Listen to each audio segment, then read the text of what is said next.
जय माता दी मित्रों, कैसे हैं आप सभी। आशा करता हूँ मित्रों आप सभी अच्छे होंगे, स्वस्थ होंगे। मित्रों, आज मैं आपको एक शाबर मंत्र की सिद्धि बताऊंगा और ये शाबर मंत्र इतना शक्तिशाली मंत्र है कि इस मंत्र से आप किसी भी देवी की या फिर किसी भी देवता की सिद्धि प्राप्त कर सकते हैं। ठीक है। इस मंत्र की सिद्धि पूरे के पूरे 41 दिनों की सिद्धि है। और अगर आप सामान्य दिनों में करते हो तो ठीक है, यानी कि जैसे कोई भी शुभ मुहूर्त ना हो, कोई भी त्योहार ना हो, पर्व ना हो, कोई भी ग्रह संयोग अच्छा ना हो, मतलब कि सामान्य दिन, जैसे कि सामान्य दिन चलते हैं और उसमें आप साधना कोई करते हो तो 41 डेज़ की सिद्धि इसकी पूरी पूरी होगी, 41 दिन की।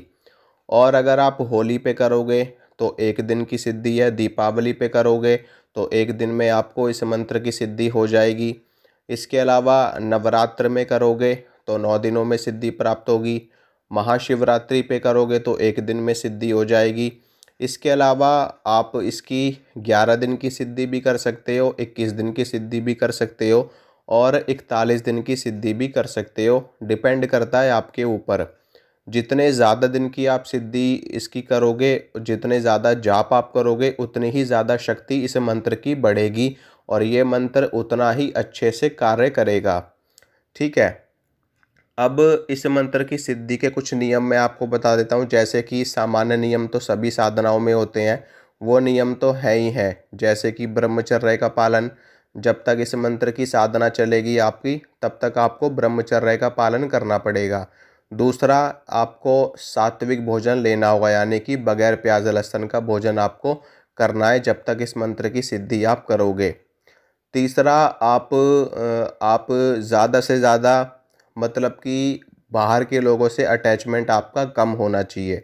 बिल्कुल भी ना हो तो बहुत ज़्यादा अच्छा है। बाहर का आप कुछ भी खाओगे पियोगे नहीं और आप पूरी की पूरा, आपका पूरा ध्यान इस मंत्र की साधना में ही रहना चाहिए।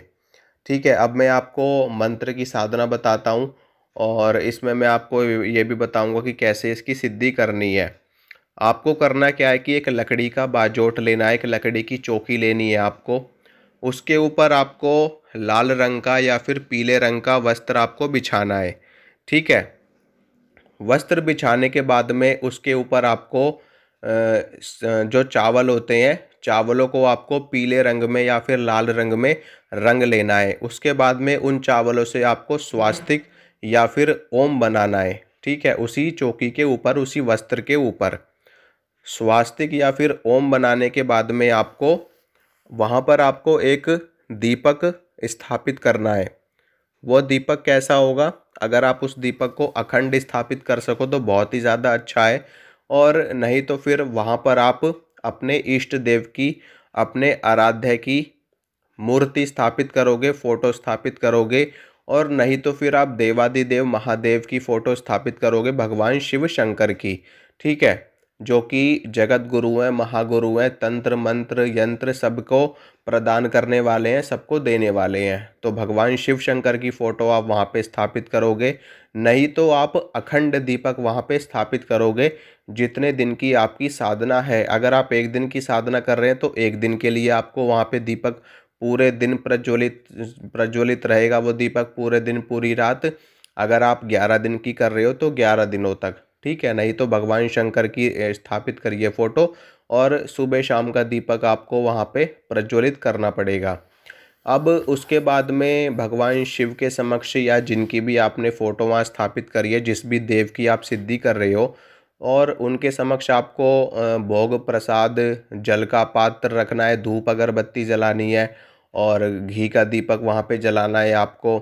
अगर माता काली की आप सिद्धि कर रहे हो तो सरसों के तेल का दीपक आपको जलाना है या फिर तिल के तेल का दीपक जलाना है। और अगर आप अन्य देवी देवताओं की साधना कर रहे हो, जैसे कि विष्णु जी, भगवान शिव की और माँ दुर्गा की, माता वैष्णो की, तो इनके लिए देसी घी का दीपक जलाया जाता है। भैरव जी के लिए, माता काली के लिए, शनि देव के लिए, इन सभी के लिए सरसों के तेल का दीपक जलता है। ठीक है मित्रों। उसके बाद में आपको स्नान कर लेना है, शुद्ध वस्त्र धारण कर लेने हैं और पवित्रीकरण कर लेना है, आचमन कर लेना है। उसके बाद में अपने आसन को प्रणाम करके अपने आसन पर आपको विराजमान हो जाना है। अब आसन पर विराजमान होने के बाद में अग्र पूजा के अधिकारी भगवान गणेश हैं, उनको प्रणाम कर लेना है, उनसे आपको आज्ञा ले लेनी है। ठीक है, उसके बाद में आपको जो आपके इष्ट देव हैं, जो आपके आराध्य हैं, उनसे आपको आज्ञा लेनी है, उनको प्रणाम करना है। भगवान शिव को प्रणाम करना है, उनसे आज्ञा लेनी है। उसके बाद में जिस भी देव को आप सिद्ध करना चाहते हैं उनको प्रणाम करके आपको मंत्र का जाप शुरू करना है। ठीक है, रुद्राक्ष की माला से ही जाप किए जाएंगे और आपके सिर के ऊपर कपड़ा होना चाहिए। अगर सिर के ऊपर कपड़ा आप नहीं रख सकते तो आपको कम से कम माला तो आपकी ढकी होनी चाहिए। ठीक है, और ज़्यादा से ज़्यादा आपको कोशिश करनी है शुद्धता और पवित्रता के साथ आपको मंत्र का जाप करना है। माला लेकर के, रुद्राक्ष की माला लेकर के आपको मंत्र को पूरा का पूरा 108 बार जाप करना है। मंत्र मैं आपको बता देता हूँ, मंत्र सुनिए। ओम गुरुजी, शिव बैठे कैलाश, विष्णु बैठे बैकुंठ, मेरी भक्ति शिव की शक्ति, पूजू अमुक देव, मनाऊ तो आवे ना आवे तो दुहाई शिव शंकर की, दुहाई माता काली की, दुहाई गुरु गोरखनाथ की। जहाँ पर अमुक देव है वहाँ पर आपको उस देवी या उस देवता का नाम लेना है जिनको आप सिद्ध करना चाहते हो। ठीक है, चाहे वो कोई से भी देवता हो, कोई सी भी देवी हो। ठीक है, अब वहाँ पर नाम लोगे आप और 108 बार आपको मंत्र का जाप करना है। 108 बार आपको लगातार जितने दिन का अनुष्ठान आपने उठाया है, जैसे कि अगर आपने 11 दिन का अनुष्ठान उठाया है तो 11 दिनों तक आपको रोज़ 108 बार जाप करना पड़ेगा। 21 दिन का अनुष्ठान आपने उठाया तो 21 दिनों तक, 41 दिन का अनुष्ठान आपने उठाया है तो 41 दिनों तक, एक दिन का है तो 108 बार, होली हो दिवाली हो 108 बार। ठीक है, और इस प्रकार से आपको मंत्र का जाप करना है कंटिन्यू। नियम वही रहेंगे, ब्रह्मचर्य का पालन और कम बोलना, लड़ाई झगड़ा ना करना, गुस्सा ना करना, बगैर प्याज लहसुन का भोजन करना। ठीक है, यही सब नियम रहेंगे। और रजस वाला स्त्री के हाथ का भोजन आपको ग्रहण नहीं करना है। और बाकी आपको जप करना है। जब आपका जप हो जाए तो 108 बार इस मंत्र से आपको हवन कर देना है ताकि मंत्र की सिद्धि पक्की हो जाए। ठीक है, हवन कर दोगे लास्ट में आप 108 बार तो मंत्र की सिद्धि उस हवन करने से पक्की हो जाती है। उसके लिए आपको सामान्य हवन सामग्री ले आनी है जो मार्केट में मिलती है, थोड़ी सी अच्छी क्वालिटी की होनी चाहिए। उसमें आपको देसी घी मिला लेना है और देसी घी मिलाने के बाद में साथ में आप अगर और कुछ अपनी तरफ से ऐड करना चाहते हो तो वो आपको ऐड कर देना है। जैसे कि फल आप ऐड कर सकते हो काट करके, बताशे डाल सकते हो, मिठाई डाल सकते हो और लौंग इलायची आप डाल सकते हो।